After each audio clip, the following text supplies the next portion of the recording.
একজন উম্মত বনি ইসরাইলের এক একটা নবীর সমান। শেষ নবীর এক একজন নবীর উম্মত বনি ইসরাইলের এক একজন নবীর সমান। এই শেষ নবীর উম্মত যতক্ষণ জান্নাতে না যাবে, কোন নবীর উম্মত জান্নাতে যাওয়ার পারমিশন হবে না। শেষ নবীর উম্মতের আমল নামা যতক্ষণ পর্যন্ত শুরু না হবে, কোন নবীর উম্মতের আমল নামার হিসাব শুরু হবে না। দোস্ত বুজুর্গ, এত দামি আর কামি মর্যাদার অধিকারী আমরা মুহাম্মদুর রাসূলুল্লাহর উসিলায় সুবহানাল্লাহ বলেন। বিসমিল্লাহির রহমানির রহিম। ইয়া আইয়ুহাল্লাযীনা আমানু লা তুলহিকুম আমওয়ালুকুম ওয়ালা আওলাদুকুম আন যিকরিল্লাহ ওয়া মান ইয়াফআল যালিকা ফাউলাইকা হুমুল খাসিরুন। মুসলমানদের আমার সূরা মুনাফিকুন 28 নম্বর পারা 14 নম্বর পৃষ্ঠার 9 নম্বর আয়াতে বাবা আল্লাহ তাআলা দুইটা জিনিসের কথা বলছেন। শেষ নবীর উম্মতেরা কান খুলে শুনো, দুইটা জিনিসের বিধান আল্লাহ তাআলা দিতেছেন, সমাধান করাইতেছেন। পৃথিবীতে যত মানুষ আছে বাবা, আপনাদের ধর্মপ্রসাদ, এরপরে ঢাকা, ময়মনসিংহ, নেত্রকোনা সহ তামাম বাংলাদেশের না তামাম বিশ্বের যত মানুষ আছে, দুইটা জিনিসের কাছে সমস্ত মানুষ বাবা মাথা নত করতে বাধ্য হয়ে যায়। আল্লাহ কোরআনে সূরা মুনাফিকুন 9 নম্বর আয়াতে দুই জিনিসের এক জিনিসের নাম, একটা জিনিসের নাম হলো সম্পদ, আর একটা জিনিসের নাম হলো সন্তান। দূরে বললে ভালো হয়, ঠিক না? ধনী গরিব, শহর গ্রামে, জানে না, বুঝে না, দুই জিনিসের কাছে সবাই মাথা নত করতে বাধ্য। দুই জিনিসের কাছে সবাই ছোট হয়ে যায়, দুর্বল হয়ে যায়, নত হয়ে যায়। এক জিনিসের নাম সম্পদ, আর এক জিনিসের নাম সন্তান। দয়া করে বললো হয়, এক জিনিসের নাম সম্পদ, আর এক জিনিসের নাম সন্তান। মুসলমানদের আমার, এবার আল্লাহ আখিরি নবীর উম্মতকে বলতেছেন তথা আমাকে আপনাকে, শোনো শোনো, সম্পদ এমন ভাবে কামাই করো না যাতে আমি আল্লাহরে ভুলা যাও। সন্তান এমন ভাবে লালন পালন করো না যাতে আমি আল্লাহরে ভুলা যাও। মনে রেখো, সন্তান বানাও, সম্পদ কামাও, সন্তান বানাও, সম্পদ কামাও, আমি আল্লাহরে ভুলা যাও না। তুমি তোমার সন্তান আর সম্পদের কারণে যদি আমি আল্লাহরে ভুলা যাও, তোমার মতো ক্ষতিগ্রস্ত আর কেউ হবে না। দয়া করে বললে ভালো হয়, কয় জিনিস? সম্পদ আর সন্তান। দয়া করে বলুন, সম্পদ আর সন্তান। এই দুটো জিনিসের কারণে আমি কাকে ভোলা যাবে না? আল্লাহকে। জুড়ে বললে ভালো হয়, আল্লাহকে। স্পষ্ট কথা। দলিল সূরা মুনাফিকুন আয়াত নম্বর 9 পারা নম্বর 28 পৃষ্ঠা নম্বর 14 বলেছেন রব্বুল আলামিন। জুড়ে বললে ভালো হয় সুবহানাল্লাহ। সম্মানবাদীরা আমার, সম্পদ এমন এক জিনিস বাবা, এই সম্পদের কারণে মানুষের মান বাড়ে কমে। সন্তানও এমন জিনিস বাজান, সন্তানের কারণে মা বাবার মান বাড়ে বা কমে। কথা ঠিক না বেঠিক? সম্পদ যদি বৈধ পন্থায় অর্জন করা হয়, সম্পদ যদি হালাল পন্থায় অর্জন করা হয়, সম্পদ যদি সঠিকভাবে আয় করা হয়, তাহলে এই সম্পদের পেরেশানি থাকে না, এই সম্পদের বাগান পাহারা দেওয়া লাগে না, এই সম্পদের কারণে ঘুম ভাঙা লাগে না। হালাল অর্জনের সম্পদের হেফাজত যিনি করেন, জুড়ে বলেন তিনি কে? মাল যদি হালাল হয় আর মাল যদি সঠিক তরিকায় অর্জন হয়, তাহলে এই মাল চোর ডাকাতের পেটে হজম হয় না। মুসলমান, আমাদের বুজুর্গের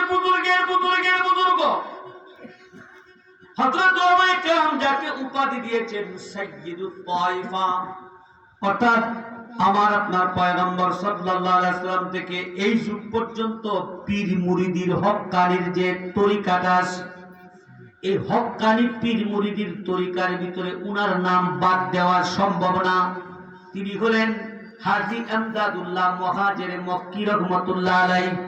আল্লাহ তাআলা জান্নাতের সর্বোচ্চ মাকাম দান করেন, জুড়ে বলেন আমিন। আমিন। এই বড় আল্লাহওয়ালা হাজী আমদাদুল্লাহ মুহাজির মক্কি রহমাতুল্লাহ আলাইহি, যিনি কতবার আল্লাহর নবীর স্বপ্নে দেখেছেন এর সংখ্যা কিতাবে নাই। সুবহানাল্লাহ বলেন না? কতবার নবীজির স্বপ্ন দেখেছেন এর হিসাব কিতাবে নাই। আপনাদের কাছে একটা হাদিস জানতে চাই, আপনাদের কাছে একটা ফতোয়া জানতে চাই, জানা থাকলে বলবেন। মান যারা রাউজাতি ওয়াজাবাত লাহু শাফাআতি। উম্মত কেউ যদি পুরুষ আর মহিলা মায়ের নবীর স্বপ্নে যুগে একবার দেখে রে, জাহান্নাম কি হইয়া যায়।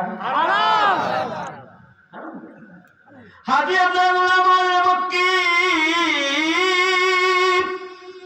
তাহাজ্জুদের নামাজ দাইস বাদান। তাহাজ্জুদের নামাজ কি রাতের শুরুতে, মাঝে না শেষে?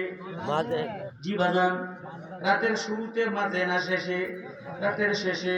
ওই যে আমরা গেল রমজান সাহারি খাইলাম, এই টাইমে তো তাহাজ্জুদ হয়। এই টাইমটা কি বাদান রাতের শুরু না মাঝারি না শেষ?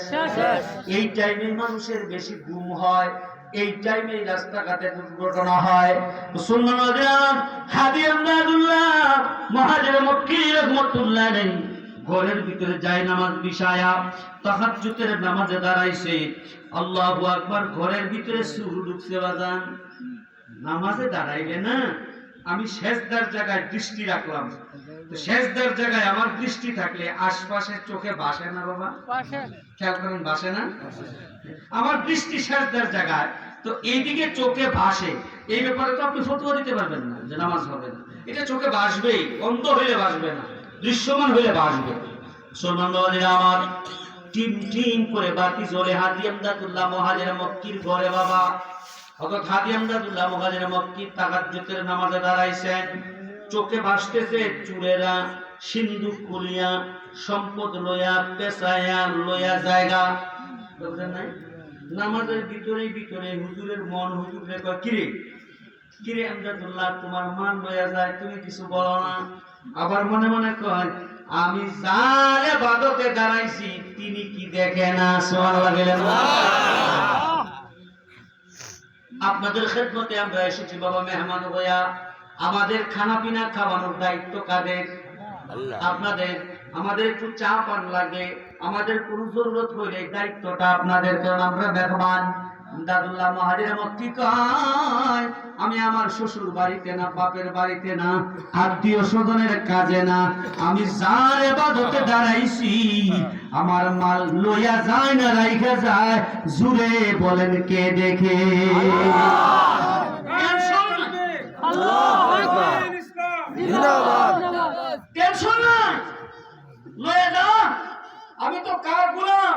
আল্লাহ। আর হুকুম নামাজে দাঁড়াইছি আল্লাহ। মুসলমান তাহাজ্জুদের লম্বা নামাজ।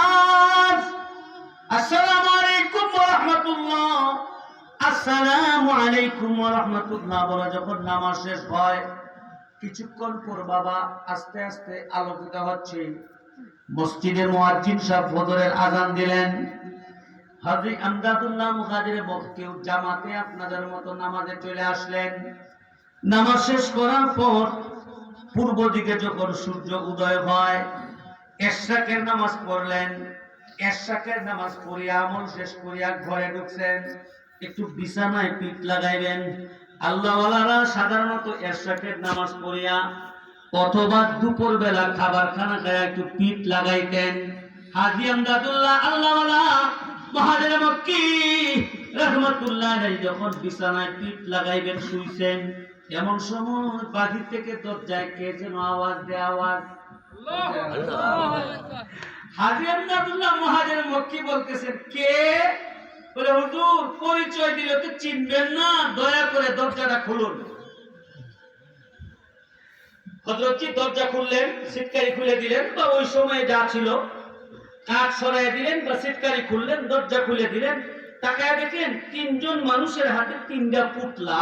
হুজুরে মনে মনে করতেছেন তাহাজ্জুদের সময় যে কাপড়ের রংটা দেখছিলাম পুতলার কালারটা তো এমনই লাগে। সুবহানাল্লাহ কইলেন না? क्या बात है भाई, क्या चाहो तुम मेरे पास, अब तुम क्या चाहते हो? लिखছে কিতাবে তুমি কি চাও আমার কাছে? বলে अंदर जाए, আসো বসো। বসে বলতেছে হুজুর তাহাজ্জুদের নামাজে ছিলেন, এই যে মালামাল নিয়ে গেছিলাম চুরি কইরা, তো নিলা না? বলে হুজুর নিব কিভাবে? যেখানেই মাল লইয়া যায় মাল থেকে আল্লাহ নামের জিকির আসে।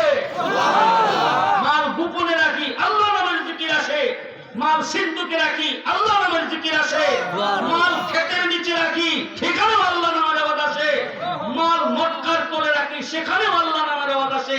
বুঝতে পেরেছি এই ইনকাম আর মাল বেহালাল নয়, হালাল মাল হওয়ার কারণে বলুন হেফাজত করেছেন যিনি, তিনি কে? আল্লাহ।